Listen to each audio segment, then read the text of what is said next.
지난주 말씀의 제목은 첫 번째 재앙입니다.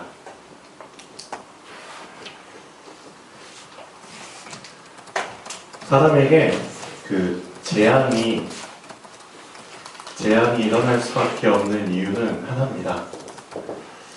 왜 사람에게 재앙이 생길 수밖에 없을까요? 다른 이유가 아니고요. 하나님 말씀에 불순종해서 그렇습니다. 인간은 하나님과 함께 있어야지만, 그렇죠? 하나님과 함께 있어야지만 살 수 있는 존재로 만들어졌어요. 그렇죠? 근데 그게 이제 창조의 원리인데, 가장 중요한 그 창조의 원리를 인간이 어겼잖아요. 어기게 된 그 순간부터 인간에게는 재앙이 들어오게 되었습니다. 그건 어쩔 수 없습니다. 그래서 많은 사람들이 행복을 찾기 위해서 많은 노력을 합니다. 그래서 어떤 사람들은 돈을 많이 벌어보기도 하고요. 그렇죠? 어떤 사람은 사람을 많이 사귀어 보기도 합니다. 그렇죠? 어떤 사람은 뭔가 명예, 그렇죠? 높은 자리에 올라가 보기도 하고요. 그런데 이것들로는 절대 우리 사람에게 행복을 갖다 줄 수 없다는 거죠. 잠깐입니다. 잠깐. 저도 좀 돈을 좀 많이 만져볼 때가 있었는데요. 잠깐. 그렇죠? 사람들에게 인정받을 때도 있었는데요. 그것도 잠깐. 그렇죠? 어떤 좀 높은 자리는 아니지만 자리에 앉아봤는데 그것도 잠깐. 다 잠깐입니다. 이 세상이 우리 사람에게 줄 수 있는 행복은 잠깐입니다.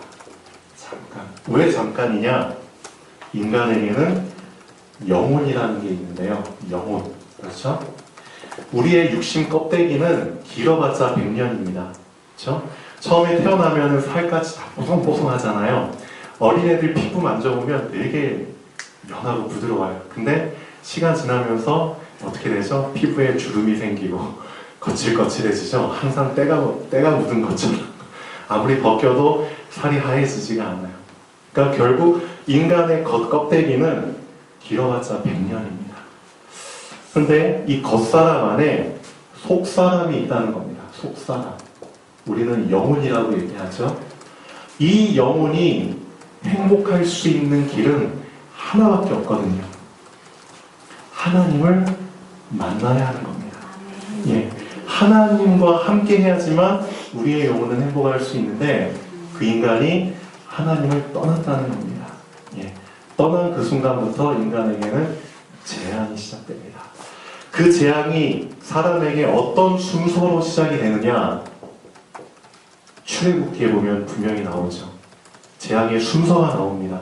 인간이 하나님의 말씀을 어기고 하나님과 등을 돌린 그 순간부터 사람에게는 재앙이 시작되는데 가장 첫 번째 재앙은 바로 피재앙입니다. 물이 변해가지고 피가 되는 겁니다. 이게 영적으로 주는 의미가 엄청납니다. 그렇죠? 우리가 목마르면은 물을 마시잖아요. 우리의 육신이 목마를 때는 물을 마십니다. 근데 영적으로 갈급한 상태가 된다는 겁니다. 영적으로 마실 물을 얻지를 못하게 되는 거예요. 왜냐? 물이 변해서 피가 돼버리니까 피를 마실 수는 없잖아요. 이게 첫 번째 재앙입니다. 지난주 말씀해 보니까 모든 곳에 물이 다 피로 변해버렸어요. 지금 말로 하면 냉장고 안에 넣어놨던 물도 다 피로 변해버렸고요. 수도꼭지를 열어보니까 거기서 물이 안 나오고 다 피로 변해버렸고요. 화장실도 다 어딜 찾아봐도 물이 없어요. 엄청난 갈급한 상태에 빠지게 되죠. 사방팔방 물을 얻기 위해서 막 돌아다닙니다. 그게 지난주 말씀에 나오잖아요. 그런데도 정신을 못 차리고 하나님께로 안 돌아갑니다.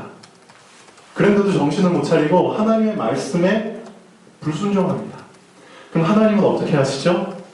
두 번째 재앙을 주십니다. 언제까지? 정신 차리고 다시 하나님께 돌아갈 때까지. 오늘 두 번째, 세 번째, 네 번째 재앙에 대해서 말씀을 드리겠는데요. 자, 그 전에 여러분 기도하시잖아요. 자, 기도를 다 하시는데 저도 기도를 합니다. 저도 날마다 기도를 하는데 어느 날 제가 큰 실수를 하고 있다는 것을 깨달았습니다. 실수, 엄청난 실수를 내가 하고 있구나. 근데 저 같은 실수를 여러분들도 하시는지 모르겠는데요. 제가 어떤 실수를 하고 있었냐면은 어느 날 갑자기 이제 그런 생각이 들더라고요. 내가 하나님께 기도를 하는데 하나님을 놓치고 하나님께 기도를 하고 있구나 라는 생각이 들더라고요. 분명히 내가 하나님께 기도를 하는데 그 하나님을 놓치고 하나님께 기도를 하고 있는 내 모습을 발견을 했습니다. 이게 여러분은 어떻습니까? 하나님을 놓치고 하나님께 기도하니까 저는 제 수준에서 그냥 기도하는 거예요. 제 작은 그 그릇, 그 틀 안에서 그냥 기도를 하는 거예요. 그러니까 기도를 해도 계속 답답한 거예요. 뭔가 뻥 뚫리지가 않고 시원하지가 않고 그러면 이상하다. 왜 그러지? 계속 기도는 하는데 그러니까 쉽게 보면 그런 거죠. 연필이 있는데 연필로 써야 되는데 어떤 연필로 내가 쓰고 있느냐 하나님께 편지를 써야 되잖아요. 글을 써서 하나님께 드려야 되는데 그러기 위해서 제가 연필을 막 쓰는데 연필 안에 뭐가 없냐면 연필 심이 없어요. 연필 안에는 다 흑심이 다 들어있잖아요. 흑심으로 이제 쓰게 되는데 제가 분명히 하나님께 기도하는데 하나님을 놓치고 기도하는 것처럼 연필로 분명히 하나님께 편지를 써서 예를 들면 기도하는데 흑심이 없는 연필로 하나님께 기도를 하고 있는 걸 발견을 했습니다. 아, 진짜 큰 실수를 하면서 내가 기도했구나. 여러분은 어떻습니까? 성경에 보면은 다윗이 한 기도가 엄청 많이 나오잖아요. 시편 거의 절반 이상을 다윗이 썼습니다. 근데 다윗은 저랑 다르다는 것을 느꼈어요. 이 다윗은 하나님께 기도를 했는데 하나님을 놓치지 않고 기도했구나. 하나님을 항상 붙잡고 기도했구나. 즉 하나님이 어떤 분이신지를 알고 기도했구나. 엄청난 차이가 있다는 걸 알았습니다. 시편 18편 한번 읽어보시죠. 시편 18편을 다윗이 썼는데 다윗은 먼저 이렇게 기도합니다. 18편에 보면은 그냥 무작정 기도하는 게 아니라 하나님을 선포하고 기도합니다. 내가 지금 붙잡고 기도하는 하나님은 이런 분이십니다. 라고 선포를 하고 하나님께 기도합니다. 그걸 놓쳤다는 거죠. 자, 18편 보시면 나의 힘이 되신 여호와요.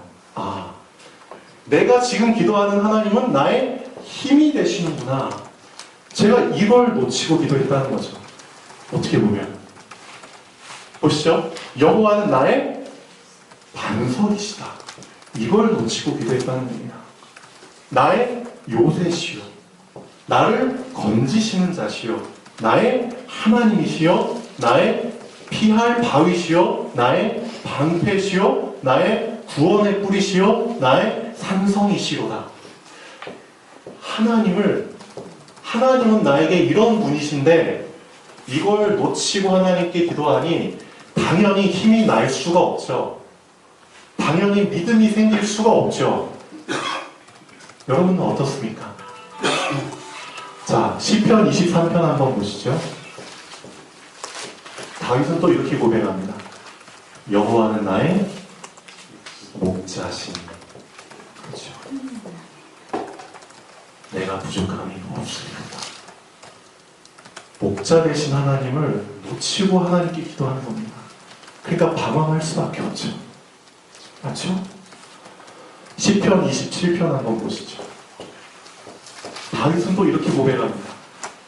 여호와는 나의 빛이다. 그러니까 깜깜할 수가 없잖아요. 맞죠? 빛이신데 이걸 놓치고 기도하는 겁니다. 그러니까 항상 깜깜한 마음 속에서 그냥 기도하는 거죠.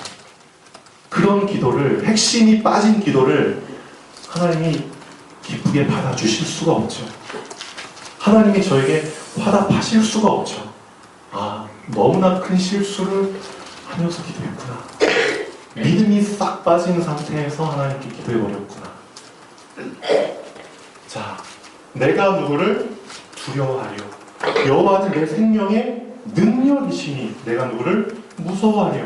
이걸 놓쳐버리니까 항상 두려움 속에서 기도하죠. 항상 염려 속에서 기도하죠. 아, 이래서는 안 되겠다. 그래서 언제부턴가 제가 기도할 때 항상 제 앞에 하는 기도, 제가 하나님 앞에 혼자 기도할 때 저 이렇게 기도합니다. 절대 주권을 갖고 계신 하나님, 창조주 하나님, 그렇죠? 생사화복을 주관하시는 하나님, 나의 능력이 되신 하나님. 이 고백을 하면서 하나님께 딱 기도를 시작할 때 저한테 변화가 생겼어요. 저도 모르게 이 고백들이 제 입술을 통해서 나오면서 저도 모르게 믿음이 생기더라고요. 저도 모르게 확신을 갖고 기도를 하게 되더라고요. 아, 이거였구나. 내가 하나님을 진짜 놓치고 기도를 해버렸구나. 시편, 자, 90편 한번 보시죠. 시편 90편은 모세가 하나님께 한 기도입니다. 모세는 어떻게 기도했을까요? 시편 90편에 모세만큼 하나님 앞에서 산 사람이 없죠. 모세는 이렇게 기도합니다. 주여, 주는 대대에 우리의 거처가 되셨나이다. 멋있죠? 대대. 산이 생기기 전, 땅과 세계도 주께서 조성하시기 전, 곧 영원부터 영원까지 주는 하나님이십니다. 이 고백을 딱 먼저 선포하고 기도해 보세요. 뭔가 달라지겠죠. 기도의 질이 달라집니다. 핵심을 붙잡고 기도하니까 멋있겠죠. 핵심을 놓치고 기도하면 안 됩니다. 자, 하나님은 이렇게 말씀하십니다. 나는 여호와다. 나는 여호와다. 자, 출애굽기 6장 6절에서 8절까지 보시죠. 하나님은 우리한테 말씀하십니다. 나는 여호와다. 내가 애굽 사람의 무거운 짐 밑에서 너희를 떼어내며 그 고역에서 너희를 건지며 편팔과 큰 재앙으로 너희를 구속하여 너희로 내 백성을 삼고 나는 너희 하나님이 되리니 나는 애굽 사람의 무거운 짐 밑에서 너희를 떼어낸 너희 하나님 여호와인 줄 너희가 알지라. 나는 여호와다. 자, 좀 더 쉽게 해석해 볼까요?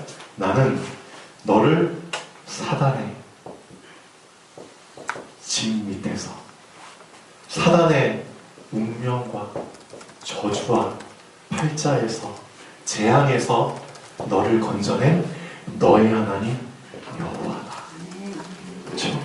하나님은 우리에게 하나님 자신을 이렇게 소개하고 있습니다. 나는 너를 건져낸 여호와야. 너는 나를 섬겨야지만 살 수 있는 존재야. 날 떠나지 마.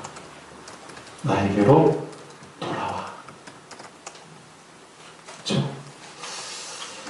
나에게 안 돌아오면 너에게는 첫 번째, 두 번째, 세 번째, 네 번째, 10번째 재앙이 올 수밖에 없어. 이제는 정신 차리고 정말 결단할 때가 왔다. 첫 번째부터 10까지 그 재앙 속에서 평생 살다가, 그렇죠? 행복 없이 살다가 죽을래? 아니면 너를 창조한 하나님을 만나서, 그렇죠? 내가 창세전부터 너에게 계획한 가장 아름답고 멋있는 그 선한 계획, 그 계획을 함께 이루면서 너와 함께 살다가 천국에 갈래. 결단해라. 하나님은 말씀하고 계십니다. 자, 오늘 본문 말씀 한번 잠깐 보시죠.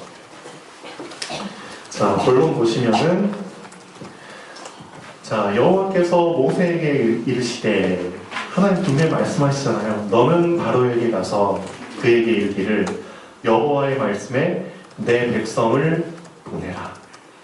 그들이 나를 섬길 것이니라. 이걸 나에게 어떻게 적용할 수 있겠습니까? 내 백성을 보내라. 자, 하나님이 우리에게 말씀하고 계십니다. 나에게 돌아와라. 그렇죠? 너 세상에 자꾸 빠지지 말고, 너 자꾸 그 세상 속에, 불신앙 속에, 그 사단의 그 유혹 속에 빠지지 말고 나에게 돌아와라. 그렇죠? 나를 섬길 것이니라. 너는 나를 섬겨야 돼. 그래야지 행복해. 하나님은 바로왕에게 이렇게 말씀하시죠. 너가 붙잡고 있는 내 백성 보내라. 그들은 나를 섬겨야만 하는 백성이다. 내가 만일 보내기를 거절하면 내가 두 번째 재앙, 개구리로 너의 온 땅을 치리라. 근데 그 개구리가 어디서 생겨난 개구리냐 이거죠. 개구리가 어디에서부터 올라왔습니까? 어디서부터? 예, 나일강. 쉽게 말하면 물에서 저주가 시작되는 거죠. 개구리가 나일강에서 무수히 생기고 셀 수도 없죠. 올라와서 자, 없는 곳이 없도록 내 궁과 내 침실과 내 침상 위와 내 신하의 집과 내 백성과 내 화덕과 내 떡 반죽 그릇에 들어갈 것이며 없는 곳이 없도록. 그렇죠? 개구리가 너와 내 백성과 내 모든 신하에게 기어오르리라 하셨다 하라. 자, 분명히 그렇게 되죠. 그리고 나서 또 정신을 못 차리니까 세 번째 재앙. 자, 어떤 재앙을 주시죠? 땅의 티끌이 변해서 이가 될 것이다. 자, 티끌이 무수히 많잖아요. 땅의 티끌이. 근데 그 티끌들이 변해서 다 이가 되는 겁니다. 그 이들이 다 기어오르는 거죠. 얼마나 간지럽겠습니까? 정신 하나죠. 자, 3번 보시면 내 지팡이를 들어 땅에 티끌을 치라 하라. 그것이 애굽 온 땅에서 이가 되리라. 그러니까 그대로 돼버리죠. 자, 그래도 말을 안 들어요. 자, 네 번째 재앙입니다. 이제 어디에서부터 그 네 번째 재앙이 시작되죠? 자, 처음엔 물에서, 두 번째는 땅에서, 세 번째는 공중에서. 이제 파리가 사방에서 날라옵니다. 정신 사납죠? 여호와께서 모세에게 이르시되 아침에 일찍이 일어나 바로 앞에 서라. 그가 물이 있는 곳으로 나오리니 그에게 이르기를. 자, 하나님은 다시 선포하십니다. 내 백성을 보내라. 그러면 그들이 나를 섬길 것이니라. 자, 우리한테 적용해보죠. 나에게 돌아와라. 넌 나를 섬겨야겠다. 근데 우리는 자꾸만 거절하죠. 하나님, 잠깐만요. 저 조금만 더 세상 속에 살다가 하나님께 돌아갈게요. 하나님과 자꾸만 이제 타협을 하죠. 하나님은 자꾸 기회를 주시는데 그 기회를 우리가 안 붙잖아요. 그럼 하나님은 어쩔 수 없죠. 자, 그래? 그러면은 어쩔 수 없다. 물에서, 땅에서, 공중에서. 자, 이 세 가지를 합치면은 사방에서. 사방에서 우리를 괴롭게 하는 일들이 이제 생기는 겁니다. 여기 계신 분들은 어떻습니까? 인생을 지금까지 80년 이상 살아온 분들도 계시고, 짧으면 30년 넘게 살아온 분들도 계시는데, 살아오면서 이 말씀이 진짜 사실인 것 같습니까? 아니면 거짓인 것 같습니까? 저는 사실이라고 생각합니다. 저 그렇게 경험했거든요. 제가 하나님 떠나서 정말 세상에 깊이 빠질 때 정말 사방에서 저 힘들게 하는 일들이 막 일어나더라고요. 그렇죠? 어찌됐든 얻어 맞아서라도 정신 차리면 다행인 거죠. 그렇죠? 네, 하나님께서는 그렇게 깨닫는 걸 원치 않으시죠.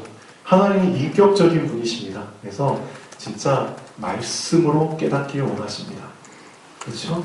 실컷 고생해서 깨닫는 거는 원치 않으시죠. 그래서 오늘 말씀을 붙잡으시고요.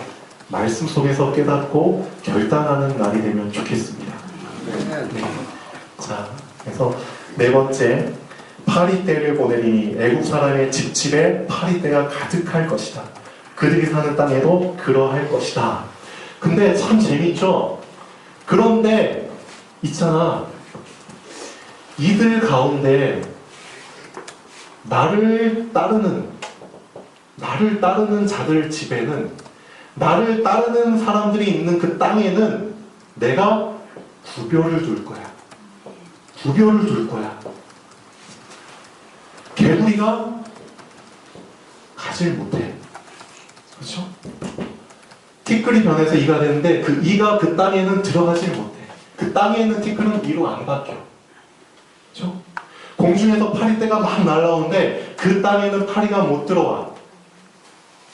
어떤 땅이죠? 하나님의 말씀을 붙잡고, 그렇죠? 하나님 말씀 붙잡고 하나님께 순종하는 사람들이 있는 땅. 그렇죠? 하나님은 분명히 구별을 두십니다.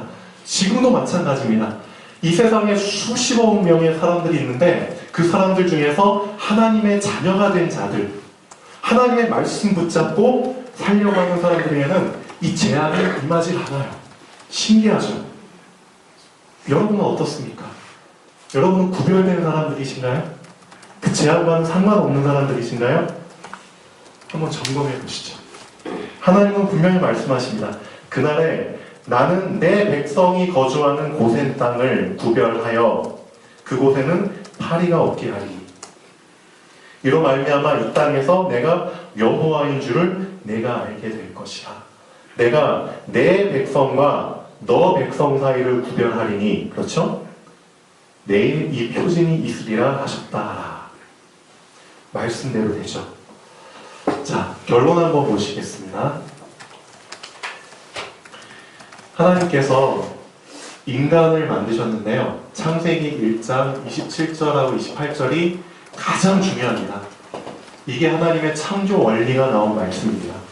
하나님이 하나님의 형상대로 인간을 창조하셨는데 남자와 여자를 만드셨다. 자, 하나님의 형상대로, 하나님의 이미지대로, 하나님을 본떠서, 무슨 뜻이죠? 하나님을 떠나서는 살 수 없는 존재로, 그런 뜻입니다. 그런데 그 인간에게 하나님께서 뭘 주셨느냐? 이 세상의 모든 것을 정복하고 다스리는 권세를 주셨는데 세 군데가 나옵니다. 공중에 있는 것들, 땅에 있는 것들, 물 속에 있는 것들을 정복하고 다스려라. 하나님께서 인간에게 이런 권세를 주셨습니다. 공중의 것들, 땅의 것들, 물 속에 있는 것들. 근데 사람이 이 창조 원리를 놓치게 된 그 순간에 인간이 정복하고 다스려야 될 이 공중과 땅과 물이 오히려 재앙으로, 저주로 당해버린 겁니다. 오늘 말씀에 나온 것처럼 공중에서 뭐가? 파리가, 땅에서 뭐가? 이가, 물속에서 뭐가? 개구리가. 오히려 축복이 될 것들이 저주와 재앙이 돼서 우리를 괴롭히는 거죠. 창조 원리를 어겨버리게 되면은 이렇게 되버립니다. 하나님 이렇게 말씀하고 계십니다. 그래서 빨리 정신 차리고 하나님께로 돌아가야겠죠. 자, 인간이 창조 원리를 어기게 되는 순간 인간이 정복하고 다스려야 할 공중과 땅과 바다, 물이 축복이 아닌 재앙으로 다가오게 됩니다. 지금도 그대로 이루어지고 있습니다. 지금도. 하나님을 놓쳐버린 사람들에게는 사방에서 이런 재앙들이 다가오고 있죠. 하나님의 명령을 거절한 바로왕과 또 애국 백성에게 물에서 개구리 재앙이, 땅에서 이 재앙이, 공중에서 파리 재앙이 덮쳐왔지만, 자, 중요한 내용이죠. 하나님의 택하신 백성이, 그렇죠? 거주하는 고센 땅은 재앙과는 상관이 없는 구별된 땅으로 하나님이 표징을 주셨습니다. 하나님은 여러분을 어떤 자로 부르셨나요? 구별된 자로 부르셨습니다. 너희는 세상 속에 살고 있지만 세상 백성이 아니야. 너희는 내 백성이야. 창세 전부터 내가 너를 찍어놨어. 너는 내 백성이야. 너는 나에게 돌아와. 좋죠?